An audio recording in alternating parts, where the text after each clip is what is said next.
all of your efforts to assist someone will be in vain if they do not have the desire to change, regardless of how much effort you put forth to assist them. Epicurus proposed that our feelings are not influenced by the events themselves, but rather by our responses to those events. You have always been there to help others, which is a quality that is becoming increasingly uncommon in today's world. It is essential, however, to be aware of the fact that regardless of how well-meaning your intentions may be, if the individual in question is not willing to change, there will be no change at all, regardless of the support that you provide. Stay here with us because this video will provide guidance on signs that suggest you might be trying to open a locked door. Before you put your energy into situations that may not be able to be solved, stay with us because this video will provide guidance. We are going to talk about 9 different categories of people who, for a variety of reasons, would rather not accept assistance and are frequently forced to face their challenges on their own. Be sure to subscribe to our channel so that you don't miss out on any of the content that could be useful to you. I want to make sure that you are subscribed before we start. This video will be able to reach more people if you remember to hit the like button and, more importantly, if you leave a comment. If you like what you see, thank you for your attention. To begin, let's take a look at the first category of individuals that you might not want to assist those who are living in made-up realities. At the core of the human experience, there are some individuals who inadvertently venture into realms of deception and construct alternative realities for themselves.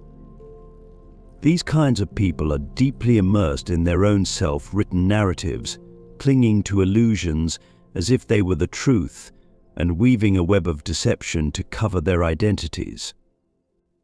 They choose to conceal their insecurities and fears by imagining reassuring things, which is not the same thing as a stoic pursuit of self-awareness and inner transparency by any means. These imaginative fabrications serve as both a safe haven and a prison, a place where the actual state of affairs is continually reshaped to conform to the individual's desires and whims. For the alluring ease of inhabiting a realm where inconvenient verities are shunned and only fantasies find welcome, the stoic ordeal of facing oneself with candor is forsaken. This is done in exchange for the alluring ease of inhabiting a realm. It is a nuanced and dangerous waltz with reality, and the stake is one's authentic self in this dance involving reality. On the other hand, what happens when the facades are removed and the reality is revealed in its unfiltered form? Do we have the ability to maintain these carefully crafted delusions, or are we inevitably going to have to face the fears and avoidances that we have? Taking into consideration these fabricated realities is not merely a matter of curiosity, rather, it is a call to recognize and reassess the authenticity of our own selves. It is a proposition to look past the charades and discover the bravery to lead a life that corresponds with the tangible world, despite the imperfections that it may contain. The wise men and women of Stoicism teach us that in order to mature, we must confront our flaws and imperfections. The perplexing thing about these kinds of souls is that their origins in stories of fiction are so profound that they contradict the perspectives of other people. They fail to take into account the fact that our minds have the capacity to alter our perception of reality, allowing us to view it through the lens of our feelings rather than the actual manifestation of reality. The majority of the time, their actions are not motivated by malice, but rather by a pattern of deceiving themselves more than anything else. This kind of behavior could be the result of long-standing traumas or an intense desire for approval, both of which can distort a person's perception of their own existence. It is possible that these difficulties were the impetus for them to create a fantastical sanctuary in order to ensure their emotional survival. Due to the fact that these individuals have constructed strong mental barriers, attempting to assist them is a tremendously challenging endeavor. Despite the fact that you might make an effort to enlighten them with reality, they will respond with reasoning that is ineffective when confronted with the reality of the situation. The facts are manipulated in order to conform to their accepted fiction, despite the fact that there is abundant evidence. In order for them to undergo genuine transformation, they must first acknowledge the errors that they have made in their reasoning, which is a process that typically calls for the assistance of an experienced psychological professional. This is a reflection of the dynamics that manifest themselves in contemporary political discourse, where individuals continue to steadfastly adhere to their doctrines, disregarding rational errors, and, despite the existence of inconsistencies, continue to be convinced that they are in the right. After that, there are the opportunists. We are able to personify one of the most admirable qualities that humanity possesses when we are able to comprehend other people on a level that goes beyond the surface. Stoics, in their ageless wisdom, placed a high value on the skill of viewing the world through the lens of empathy, which involves accepting the emotions of others with an open heart and without any preconceived notions or prejudices. One of the virtues that elevates the spirit is the readiness to comprehend the emotional context of another single person. On the other hand, this very virtue can be misunderstood by some people who may view it as a potential opportunity for exploitation. There are some people who, twisting the concept of empathy, see in the generosity of another person a vulnerability that can be exploited, and they do so while pretending to be friends with the intention of gaining something for themselves. The question then is, how can one differentiate between a genuine friend and a feigned ally? It is essential to keep a close eye on their behavior in order to ensure success. During times of genuine need, a loyal friend will seek support from others, demonstrating a mutual exchange of respect and care for one another. On the other hand, those who exploit others expose themselves by making a pattern of requests and favors that is consistent. These requests are typically for insignificant situations or ones that they are able to handle on their own. The regularity and character of their appeals are unmistakable indicators of the true motivations behind their actions. In light of this, it is essential that we do not allow empathy to obscure our perception of the actual intentions of other people when we interact with them. It is imperative that we combine the generosity of the heart with the caution of the mind in order to guarantee that our compassion is not misdirected, but rather directed toward those who appreciate it and then return it in kind. Certain people have the ability to induce guilt in other people, almost to the point of being artistic about it. In the beginning, they might praise your qualities and ask, "Could you do this for me, seeing as you're such a good friend?" While it is not uncommon for people to seek assistance on occasion, these individuals routinely ask for assistance, even when they are in situations that they are capable of handling on their own. The value of your time is not something that they consider. The fact that you are giving in to their demands against your better judgment is a precarious situation that you find yourself in. Even after countless rescues, they do not change because they are under the impression that there will always be someone to save them. They are able to make you feel as though you are in the wrong for refusing to help them. It is recommended that you give some thought to the possibility of removing yourself from these individuals without feeling any regret. When all is said and done, your primary concern ought to be your own well-being and the responsibilities you have. Last but not least, the self-absorbed. It is possible to find people who are so preoccupied with themselves that they have the impression that the entire world revolves around them. Self-worship is a characteristic of human nature that is both perplexing and frequently draining. But those individuals for whom the self is the pivot around which all perceivable reality revolves are bound to come into contact with you at some point along the path of your life. The delusion that every occurrence, every utterance of destiny reverberates as a result of their presence is something that they fixate on. Imagine this scenario: you are venting your frustrations about the chaotic traffic in the city, and there stands the self-centered individual, diminishing your account with a kind of casual scorn simply because they weren't caught in that gridlocked web they were trying to avoid. Or when you are beaming with joy and sharing the news that you have recently secured a job, the same person quickly casts a pall over your good tidings by bemoaning the stagnant path that their own career has taken. A comparison can be made between this behavior and emotional vampirism, in which your vitality and joy are depleted in order to fill the unquenchable void that is caused by their necessities and dramas. In a conversation that ought to be a dialogue, the conversation instead becomes a monologue, in which the feelings and opinions of the person who is self-centered appear to be the only ones that matter. When confronted with this reality, one may find themselves wondering whether or not it is worthwhile to remain in the company of someone who is so preoccupied with themselves.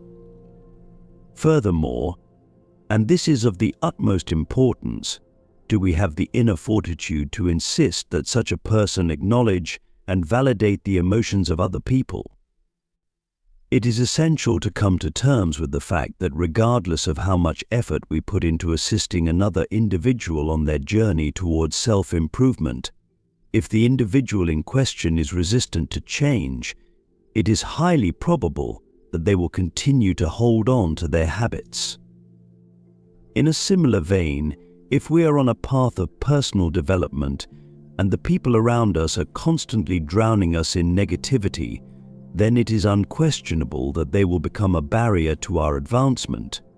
Ascertaining when it is appropriate to protect oneself and possibly maintain a distance from individuals whose presence is no longer enriching is a sign of wisdom in certain circumstances.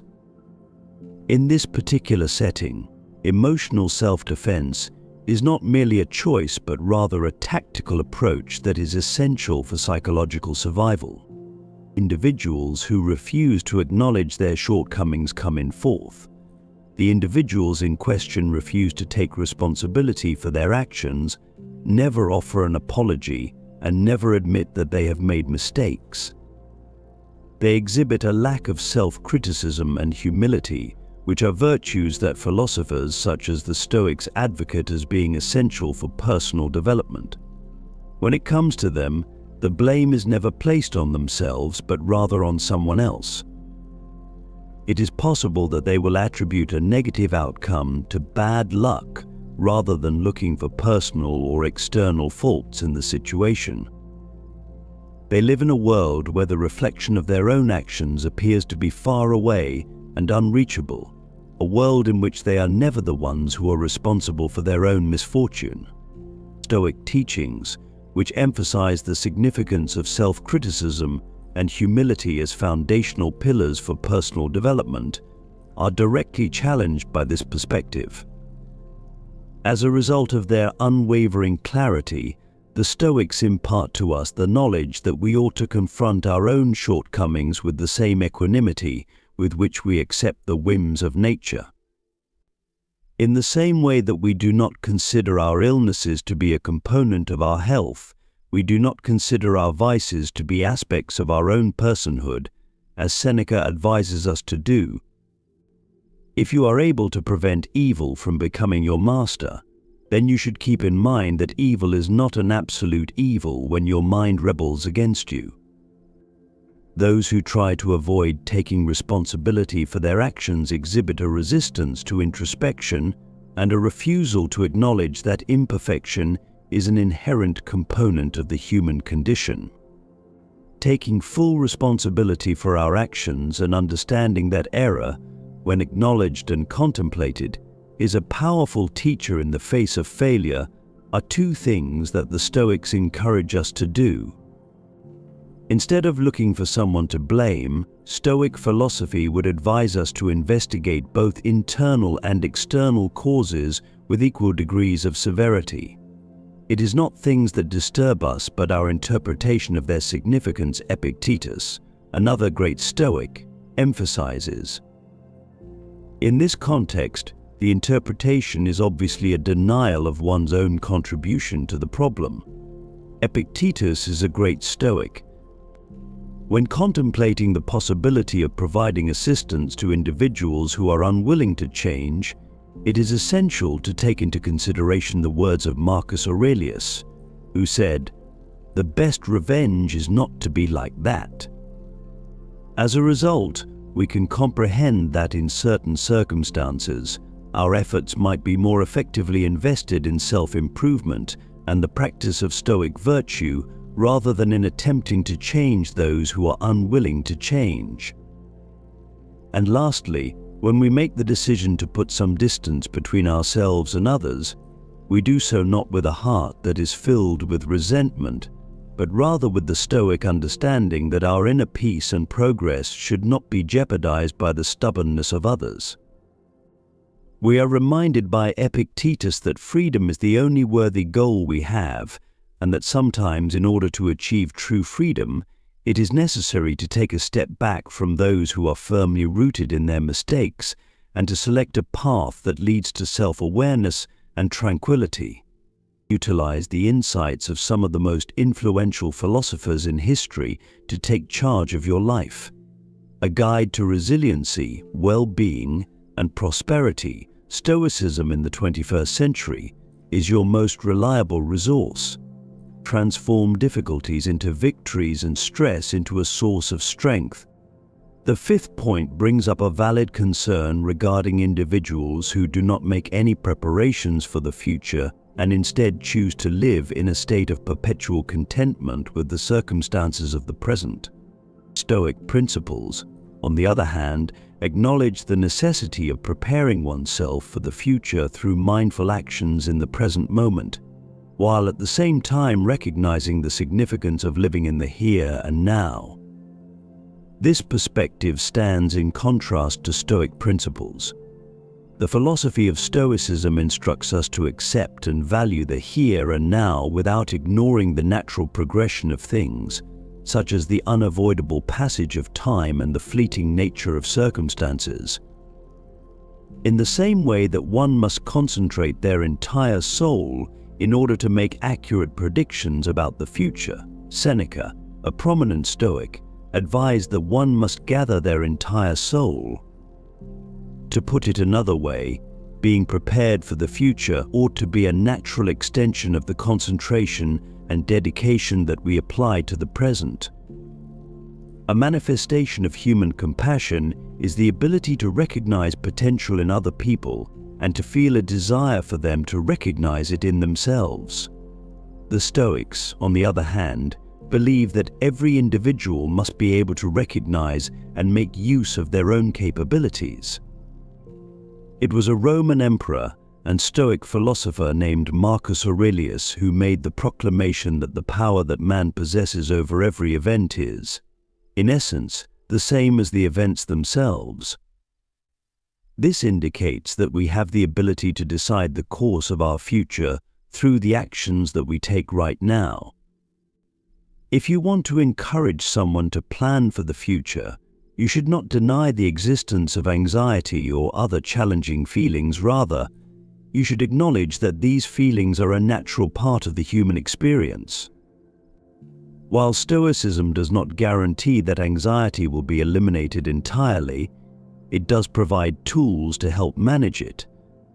The Stoics encourage us to take on the challenge of learning to live with these feelings without allowing them to dominate our lives. Finally, Epictetus brings to our attention the fact that it is not the events themselves that cause us distress, but rather how we interpret them. When we observe someone who does not have any plans for the future, we might make the assumption that they are squandering potential because they lack foresight. Nevertheless, it is of the utmost importance to recognize that every person has their own way of developing and their own timing for doing so. While it is important to encourage and support others in their development, it is also important to acknowledge that the decision to plan for the future or not is a personal one that should be respected. This is done with the expectation that in due time, everyone will find their own path to advancement. Within the context of the Stoic philosophy, the sixth profile delves into a dilemma that is quite common: the struggle to overcome persistent pessimism. Because Stoics advocated for the development of a resilient mindset in the face of adversity, they sought not only acceptance but also the transformation of negative perceptions into constructive ones. This attitude is counterproductive because Stoics advocated for the development of such a mindset. Seneca, one of the most influential Stoic thinkers, advised that we should take in the lessons that we have learned from our experiences and view challenges as opportunities for personal development. According to what he said, it is not because things are difficult that we do not dare, it is because we do not dare that they are difficult. This notion implies that the obstacle is not the circumstances themselves, but rather our reluctance to confront them with bravery and optimism. According to the text, there is an emphasis placed on the negative, which is in direct opposition to the Stoic practice of reflecting on problems in a rational and objective manner. For Stoics, the realization that we have the ability to control our responses to the world around us is the key to achieving inner peace. Epictetus, another Stoic philosopher, emphasized that we should not fret over occurrences outside our control, but rather concentrate on how we respond to them. In addition, the Stoic philosophy recognizes the tranquility that results from expressing gratitude and recognizing the positive aspects of life, even in the midst of difficulties. The ancient Roman philosopher Marcus Aurelius frequently reminded himself to look at things with gratitude and to find joy in the here and now. When you arise in the morning, think of what a precious privilege it is to be alive, to breathe, to think, to enjoy, and to love, he wrote. That is the privilege of being alive. Stoic wisdom would suggest that when dealing with people who are mired in pessimism, we should offer support while also take precautions to prevent ourselves from being engulfed by their negativity. It is essential to have the understanding that although empathy is a very admirable quality, we cannot force others to change. Rather, each individual must have the desire to change for themselves. Stoics instruct us to direct our efforts toward areas in which they can have a constructive effect. And this may at times lead us to prioritize the maintenance of our own well-being over the never-ending pursuit of changing the perspective of another individual. It is therefore possible that it would be more prudent to direct our efforts toward those individuals who are open and willing to embrace a more balanced and optimistic worldview, as well as those individuals who, in accordance with Stoic self-improvement practices, are prepared to work on themselves and grow with the support that is provided to them. One of the most fundamental concerns of Stoic philosophy is addressed in the seventh profile, which is personal accountability. The Stoics believed we have the power to choose how we interpret and respond to the events that befall us, succinctly captured in the famous quote by Epictetus, "It's not what happens to you, but how you react to it that matters." In the case of those who dodge taking responsibility for their actions, consistently shifting the blame to external factors or others, they're neglecting one of the most vital aspects of personal freedom and growth, which is the authorship of one's choices and the acceptance of their consequences. Stoics believe that self-examination and self-criticism are equally important for the development of one's character and for leading a life that is both good and meaningful. The ancient Roman philosopher Marcus Aurelius, also known as the Emperor, emphasized the significance of self-reflection and taking responsibility for one's shortcomings and advancements. During his meditations, he would ask himself questions and remind himself of the significance of examining his own actions and motivations rather than blaming others or circumstances. Stoic wisdom would therefore suggest encouraging the individual to engage in honest self-assessment, urging them to understand what is within their control in order to assist someone who is stuck in this loop of avoiding responsibility. They control their own actions, reactions, and judgments. However, Stoics would also acknowledge that each individual must be willing to undertake this journey of self-discovery. It's not something that can be forced from the outside. Moreover, while we can offer support and perspective, the Stoics would remind us not to let ourselves be overly disturbed by others' failures or their refusal to change. We must accept that we do not control other people's actions, only our own. Change must come from within, and often suffering and hardship are the catalysts that lead people to introspection and the desire for change. Therefore, the harshness of learning from one's own experiences mentioned in the text could reflect the Stoic teachings that life's difficulties offer valuable opportunities for faith. Those with expectations of privilege, the expectation of unearned privilege contradicts the work ethic and the focus on self-development that are characteristic of Stoic philosophy. Stoics teach that an individual's worth doesn't come from innate privileges or expectations of special treatment, but from the cultivation of personal virtues such as wisdom, justice, courage, and temperance. Epictetus emphasized that we should strive to be deserving of what we wish for, and that a sense of entitlement without corresponding effort is a delusion and a source of dissatisfaction. Marcus Aurelius, although an emperor, wrote about the importance of living in accordance with nature and not placing oneself above others regardless of one's position. He often reflected on the impermanence of power positions and the importance of staying humble.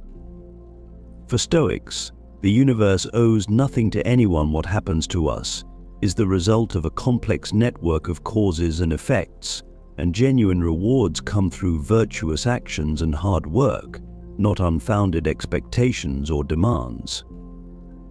In dealing with people who have expectations of privilege, the Stoic approach would suggest first being an example of moderation and virtue-focused living, demonstrating through one's actions the value of work and fair contribution. Furthermore, it would be advisable to encourage such individuals to reflect on their concepts of merit and justice, perhaps gently challenging them to consider what they truly deserve based on their actions, not their desires or expectations. Stoics would also advise avoiding negative emotional reactions to ingratitude or a sense of privilege in others, keeping in mind that everyone acts according to their understanding, and sometimes direct experience of the consequences of their unrealistic expectations may be the most profound lesson they can learn. Ninth, those resistant to learning and change. The Stoics viewed resistance to learning and change as significant barriers to moral and intellectual progress. For them, wisdom was not just a state to be achieved but an ongoing process of personal development. Stoic philosophy encourages internal reflection, honest self-assessment, and a willingness to adapt and learn from life's experiences. Epictetus, one of the most notable Stoic philosophers, argued that we should be open to re-examining our beliefs and attitudes, as it is often these, not external events themselves, that lead us astray. He advocated that we should not fear self-correction, as true learning comes from the ability to change and improve. Marcus Aurelius also wrote about the importance of being open to new ideas and perspectives. To deal with those resistant to learning and change, the Stoic approach would not be to force transformation, but to lead by example through one's behavior. Additionally, Stoics would suggest practicing empathy, trying to understand why these people cling to certain beliefs or behaviors, and approaching discussions about change in a way that respects their perspective. However, Stoic philosophy also recognizes that there are things beyond our control, including the attitudes and choices of others.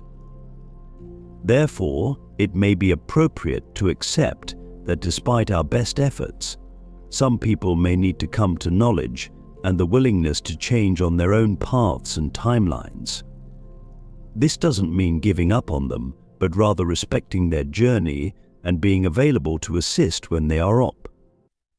I will see you in the next video. Stay with the Creator.